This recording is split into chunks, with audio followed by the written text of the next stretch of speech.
The MLB offseason is officially underway, with tons of players opting to be free agents. One player who was eligible for free agency this offseason was New York Mets closer Edwin Diaz, but not for long. The Mets and Diaz agreed on a 5-year, $102 million contract one day after the conclusion of the World Series, a contract that I believe is a huge mistake for the Mets. Before I get into it, welcome to the War Room, a channel where I discuss all things baseball related. Subscribe to the channel if you're new, and let's get straight to it. With this contract, Diaz is set to make an average of $20.4 million per year.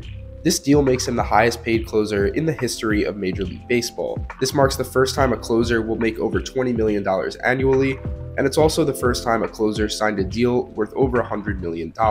Now, one thing I've noticed about baseball as opposed to other sports is that front offices focus more on what you've done in the past and less on what they think you'll do in the future. For example, Aaron Judge just broke the American League home run record this past season in a contract year. Because he broke this record, the amount of money he's going to sign for this offseason is going to be significantly higher than it would have been if he didn't break the record. The team that signs him knows that he's more than likely not going to put up 62 home runs again in the 2023 season, but it doesn't matter. You're probably going to give him an extra $100 to $200 million based on the simple fact that he broke the record. Now, I know this is the case in every sport. It's not just baseball where players want to play better in a contract year. But baseball is the only sport where it's not uncommon to see a decade-long contract for hundreds of millions of dollars. Thus the reason why so many baseball players enter their late 30s or early 40s still making over $25 million a year despite not producing anything for their team. So moving back to Edwin Diaz, he is what many consider the best closer in the league right now. This past year, he had a 1.31 ERA with 32 saves and an All-Star appearance. That's a dominant year for a closer, so I don't want this video to seem like he's just some bum, but there's a reason why closers don't typically get 5-year deals worth $100 million.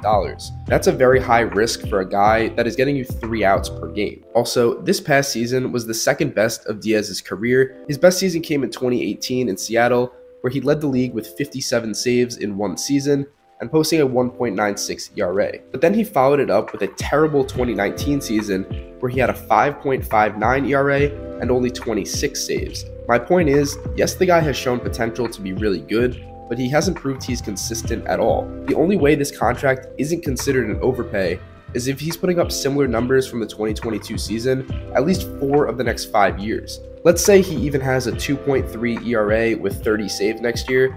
That's good, but still not worth what he's getting. Being a closer of all positions in New York of all places, you don't need any extra pressure to live up to a record-breaking contract. Because if this dude has back-to-back bad games, the media and fans are going to destroy him, reminding him how much he's getting paid. From what I've seen in the past, Diaz just hasn't proven he can put up these types of numbers year in and year out. I know Steve Cohen likes to flex the fact that he isn't afraid to spend money, but this is nothing more than an impulse buy in my opinion. While Diaz's season was good, it was nothing historic, and I guarantee you in year 4 or 5 of this deal, if not next season, Mets fans are going to agree with me that this contract was a bad decision. Feel free to take quotes I used from this video and use them against me. I don't really care. I stand by every opinion that I make. But let me know what you guys think about this situation in the comments. Do you think this was a good contract? Like the video if you enjoyed and subscribe to the channel if you're new.